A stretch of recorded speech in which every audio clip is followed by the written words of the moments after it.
La conclusion de cette affaire, c'est que c'est un peu comme si tu avais tiré un double 6 100 fois de suite, ou si tu avais gagné au loto toute l'année, tous les dimanches, contre toute l'humanité. À un moment, il faut se poser une question. Il y a quelque chose de bizarre. Comment ça se fait? Et alors, il n'y a que deux hypothèses. Il y a l'hypothèse que tu as eu énormément de chance. Le loto. Ouais.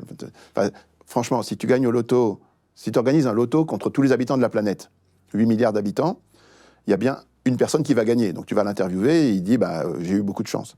Mais si tu refais un loto la semaine d'après et que c'est encore le même qui gagne, et puis la troisième fois c'est encore le même, il va dire j'ai beaucoup de chance. Non. La police va venir le voir en lui disant monsieur, vous trichez. Et il dit non, j'ai de la chance. Il dit, non, il nous faut une autre explication. Et bien là c'est pareil.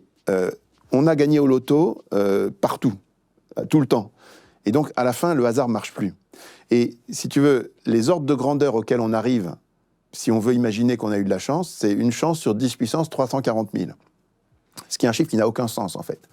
C'est comme si encore une fois, c'est comme si tu gagnais au loto toute ta vie, tous les jours, contre toute l'humanité. Il faudrait bien...